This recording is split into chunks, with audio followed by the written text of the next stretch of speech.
It's a fifth line day.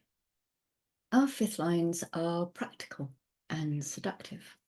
They're full of heresy and the need to fix things. They can be a bit paranoid because they're always being projected upon that they can save the day, and this could reflect badly on their reputation. So a bit of paranoia can be quite healthy for a fifth line. This is the fifth line of Dharma in gate 8. They are always going to receive the projection that they can make a contribution that will save the day.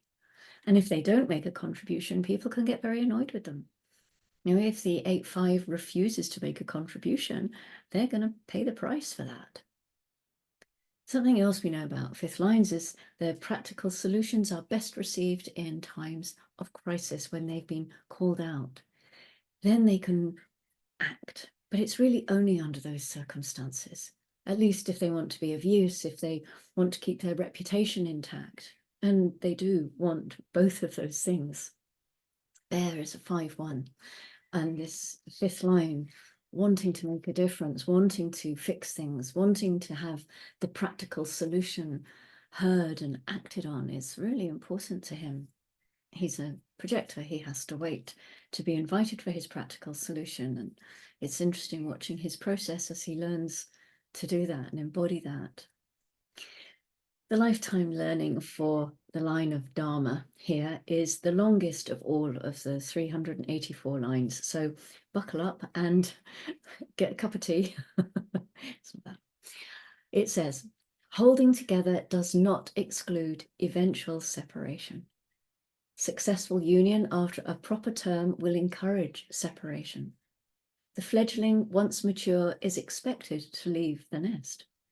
This is right action, which does not harm the integrity of the union. It's a real process to learn that the contribution can only be made at certain times, when it is correct. And whether it is correct or not to make a contribution goes back to type, strategy, and authority, so that the contribution is correct, so that the service or the Dharma is correct.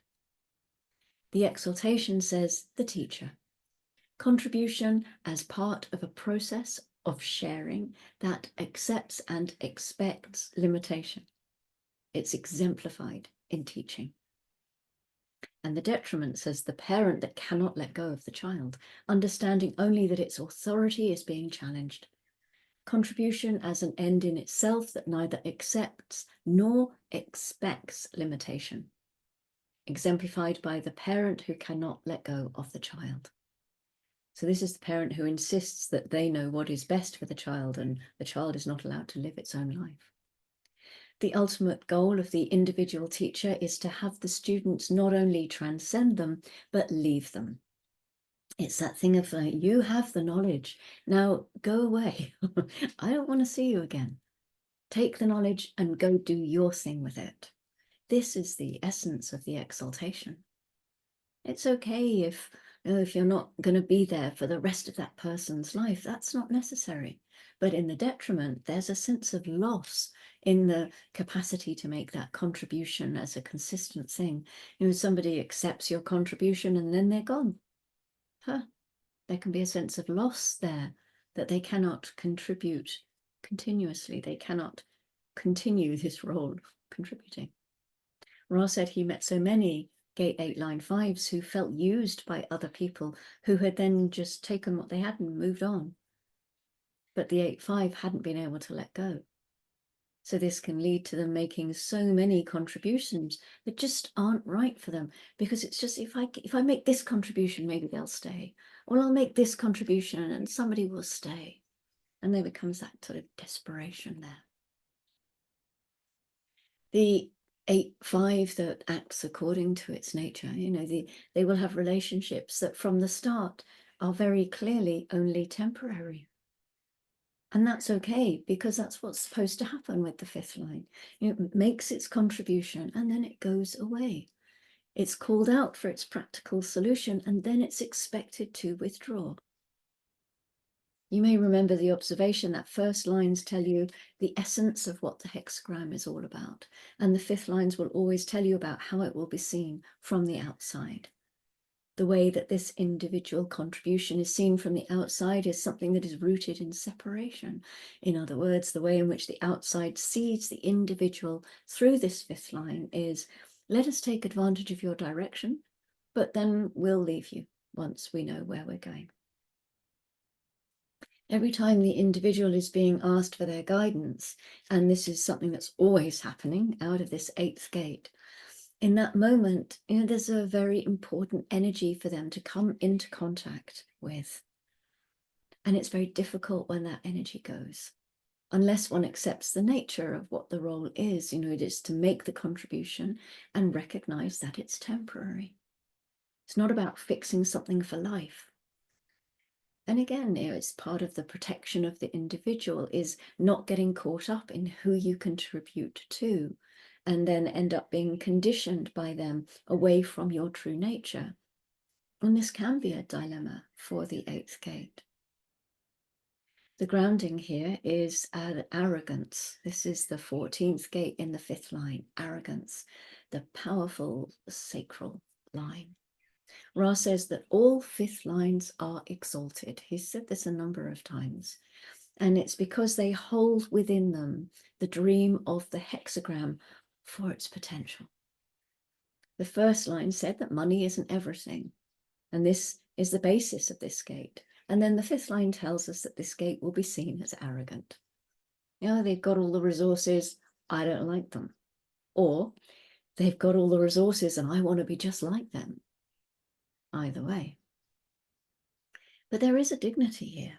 There's a dignity in this line which may appear arrogant to some people, but it supports the Dharma of the eighth gate, that teaching line that will happily share what it knows and allow its students to fly or not.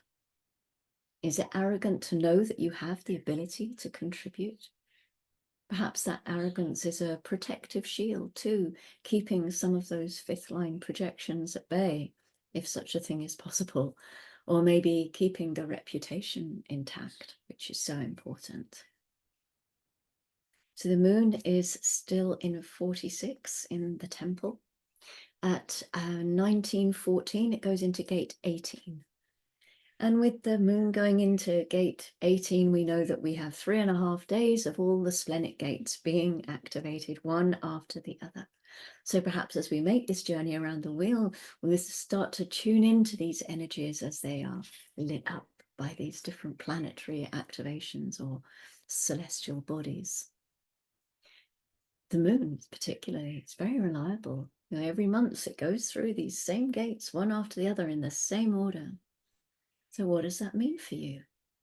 Are you getting more center definition when you don't usually have it? How does that feel? Is there a little bit more fear for you around because the splenic activations all have a slight fear with them? It could be a fear of authority or responsibility to work out the gate. So a fear of depths, a fear of dying before you found your purpose. Fear of failure, maybe that's your trigger. Certainly that one's a big one for me. It's my design sun, the gate 32. Or perhaps there's a thing of the future, having a fear for tomorrow, or even a fear of past. This can be it as well. All the baggage from the past is going to catch up with you. So it's becoming peaceful with yesterday. So do you feel activations that are consistent for you anyway, more than you feel transits, or is it the other way around?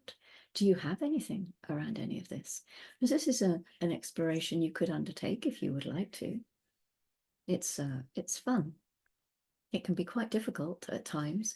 And there's also this thing of keeping an awareness for me around not making everything fit into the box of my design, but allowing it to be say an open box, but an open field, really, that my life is playing out in. It's not kind of like, oh, I do this because I've got that, and oh, this happens because I've got that. It's much more relaxed. It can be a fantastic guideline to have this human design knowledge. My God, I don't know where I would be if I wasn't really starting to come to grips with this. But there is that trap sometimes when we're looking at a chart of making everything, shoehorning it in.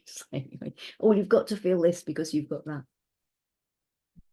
So the splenic gate of correction, gate 18, working on what has been spoiled. You might find that you are easily dissatisfied with imperfections, especially because there is a keen ability here to spot the flaws and the weaknesses. I always want to do that. Oh, it's down there, flaws down there. And not only to see them, but to correct them. This is a logical gate. It's about spotting that the pattern has got something slightly off kilter about it, needs correcting. Or you might find pictures slightly off center, and you're just going to drive you bonkers if you can't go up and straighten it up.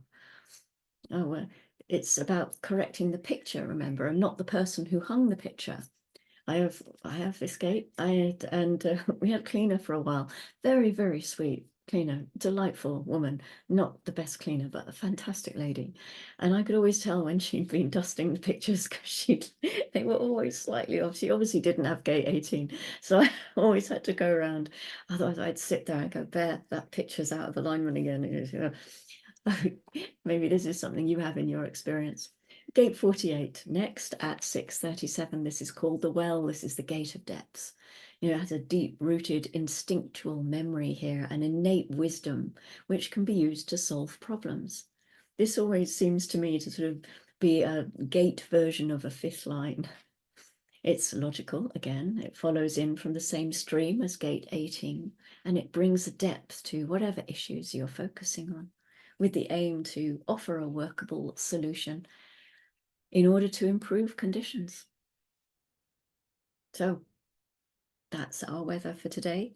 Thank you for joining me, and go gently. I will see you again tomorrow.